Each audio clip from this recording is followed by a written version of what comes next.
Assalamualaikum warahmatullahi wabarakatuh. Selamat datang kembali di channel Keramat. Dalam episode kali ini, kita akan membawakan sebuah cerita horor dengan judul Ilmu. Tapi sebelum kita mulai ceritanya, jangan lupa untuk like, subscribe, komen, dan share.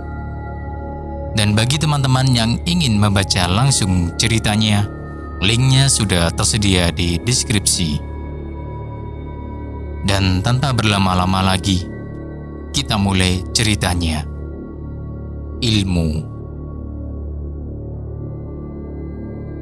Ceritanya berawal dari ketika beliau masih mempunyai orang tua angkat yang memiliki ketertarikan dalam mengumpulkan kaji dan benda-benda mistis dari pedalaman hutan Kalimantan.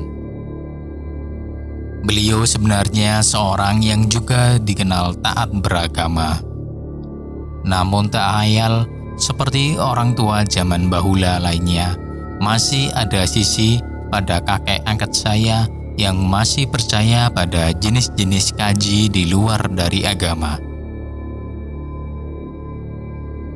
Bermula dari kakek angkat saya yang mengajak beliau untuk pergi ke salah satu hutan di daerah Kalimantan yang dianggap memiliki petuah dan benda mistik di dalamnya.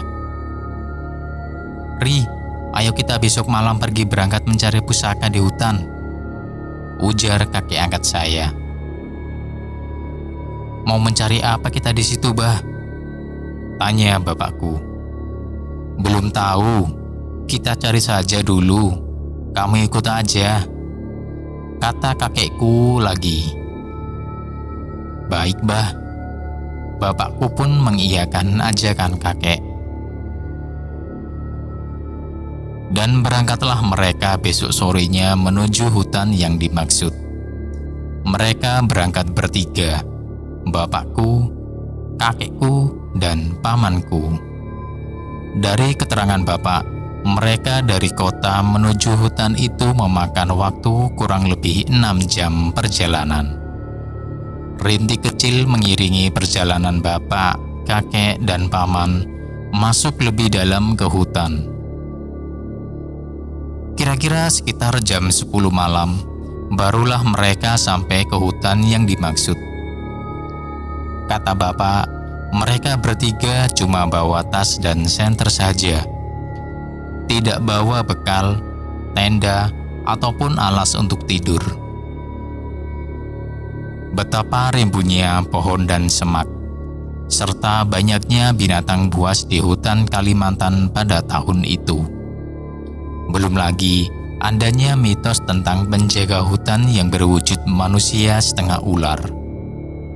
Mereka bertiga perlahan menyusuri semak dan masuk lebih jauh ke dalam hutan. Sebenarnya bukan pertama kalinya kakek pernah ke hutan ini. Jadi beliau sudah hafal betul dengan jalannya. Kalau kalian melihat sesuatu, jangan pernah ditegur. Kalau mendengar nama kalian dipanggil, jangan pernah disahut, ujar kakek pada bapak dan paman Yusri.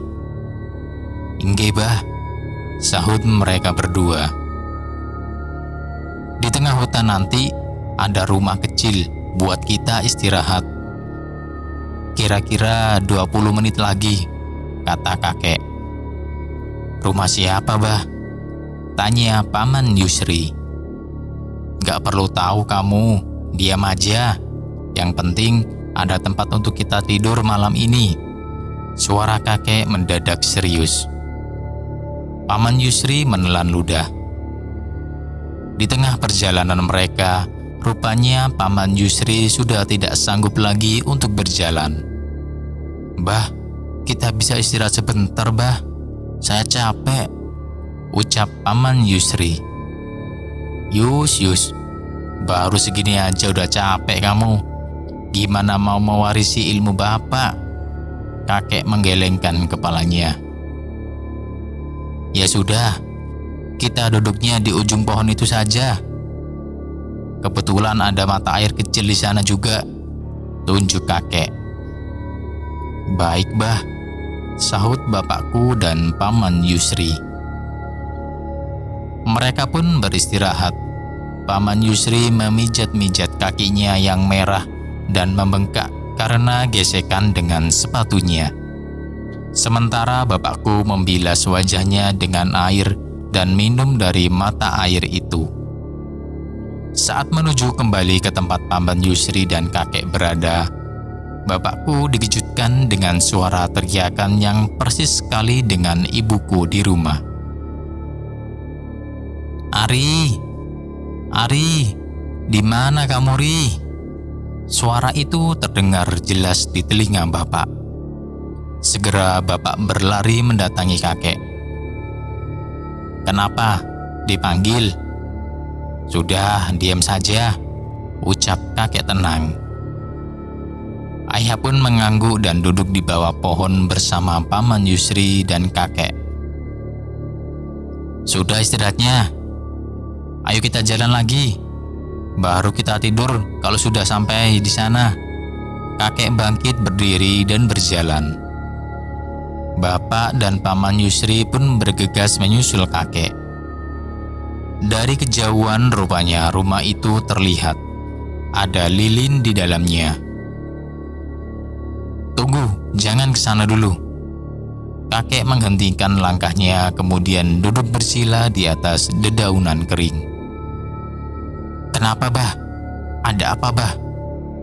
Paman Yusri dan bapak langsung menyerbu kakek dengan banyak pertanyaan. Kakek hanya diam tak menjawab. Bapak dan Paman Yusri pun mencoba fokus menatap pondok itu.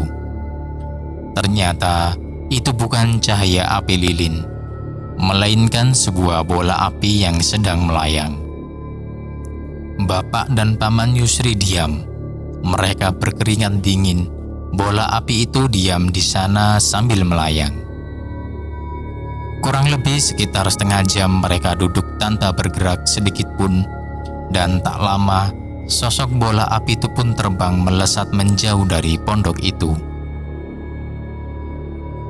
Bapak, kakek, dan Paman Yusri pun sampai di pondokan itu dan meletakkan semua bawaannya. Kembali Paman Yusri memijati kakinya yang membengkak. "Sekarang sudah jam 12:30 pagi. Kalian tidur dulu sekarang. Nanti Abah bangunin kalau sudah waktunya," kata kakek. "Apa yang kalian buat di sini?" Di tengah istirahat, Bapak dan Paman Yusri dikejutkan dengan kehadiran sosok kakek tua lengkap dengan baju adat. "Ternyata itu kamu, Riman." Tiba-tiba, kakekku menyapa kakek dengan baju adat itu. Ternyata ini teman kakek saat muda dulu. Ya, teman dalam mencari ajian dan benda mistik. Menurut penjelasan bapak, kakek Riman dan kakekku ini merupakan teman akrab. Kakek Riman ini juga bisa dibilang sebagai tour guide-nya kakekku di hutan itu.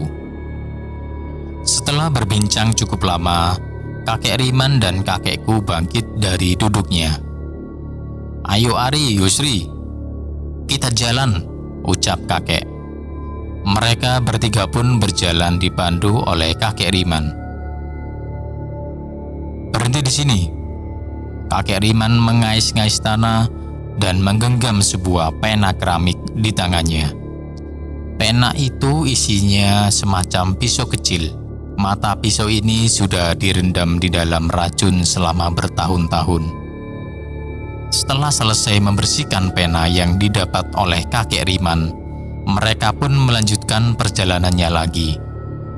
Di tengah perjalanan, mereka tiba-tiba mendengar suara senandung lirih seorang wanita. "Bah, Bah." Paman Yusri yang memang terkenal penakut ini mulai memanggil kakek dengan berbisik. "Yusri, kita menuju ke sini sudah capek-capek. Kalau kamu takut, mending pulang aja," kata kakek. Paman Yusri yang panik pun mau tak mau akhirnya diam sambil menahan takut. Sementara bapak tetap diam saja tak menggubris. Sampai ada rambut turun menjuntai dari atas langit-langit. Bapak yang penasaran pun akhirnya mendongak ke atas, dan betapa terkejutnya Bapak. Ada wanita berbaju putih lusuh sedang duduk di dahan pohon setinggi kurang lebih 3,5 meter, sedang menyisir rambutnya. Bapak yang melihat wanita itu pun perlahan memundurkan langkahnya dan menjauhi rambut wanita itu. Wanita itu tetap menyisir sambil bersenandung.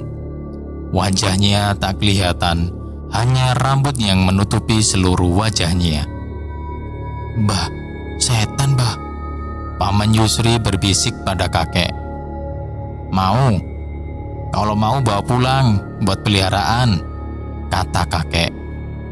"Gak mau abah, masa bawa setan ke rumah?"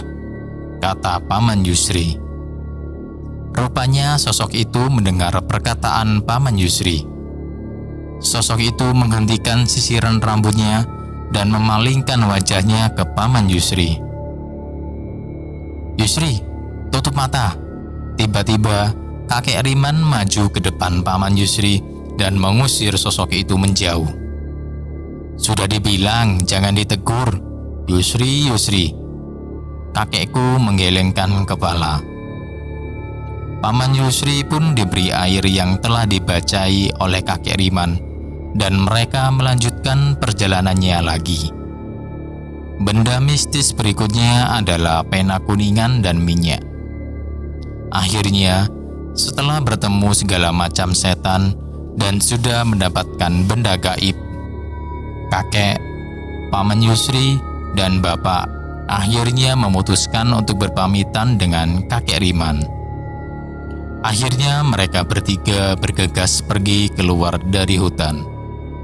Namun di tengah perjalanan, kakek tiba-tiba menghentikan langkahnya. "Iya, tadi saya sama Riman. Tolong Riman jangan dimarahi. Saya yang minta tolong sama dia, Dik." Kakek berbicara sendiri. Otomatis Bapak dan Paman Yusri pun melongo melihat kejadian itu. "Iya, ini terakhir kalinya saya minta tolong sama Riman ya, Dik. Minta maaf kalau sudah merepotkan kalian," sambung kakek lagi. Setelah itu kakek melanjutkan perjalanannya kembali. "Bah, tadi ngomong sama siapa? Setan ya?" tanya Bapak. "Bukan, Ri. Itu tadi ruhnya istri kakek Riman," terang kakek. "Setan dong, Bah?" tanya Paman Yusri yang tiba-tiba berlari mendekati kakek. "Bukan setan, Yusri. Dia cuma ngelepas ruhnya saja. Dia nggak seneng Abah minta tolong kakek Riman untuk mencari benda gaib," kata kakek. Istrinya kakek Riman itu juga punya kekuatan khusus. Jadi, istri beliau itu punya kemampuan rogo sukmo, atau kemampuan melepaskan roh dari tubuh. Dan istri beliau itu marah ke kakek karena sudah ngajak kakek Riman untuk berburu benda gaib. Apalagi kakek Riman itu sudah berjanji benar-benar meninggalkan hal seperti itu dan lebih fokus berdoa kepada Tuhan Yang Maha Esa. Sekitar tahun 2012, kakekku pun meninggal dunia. Dan nasib barang-barang yang ada di rumah kakek pun dirawat oleh paman angkatku yang lain. Pada tahun 2016, rumah kami dikunjungi pemuka agama. Dan beliau bilang, semua barang yang sudah Bapak kumpulkan harus dibuang atau dikembalikan. Beliau menjelaskan, kalau bapakku kan sudah menjadi orang yang beragama, maka dia harus melepaskan semua itu dan berpasrah kepada Tuhan Yang Maha Esa. Itu tadi cerita horor dengan judul Ilmu.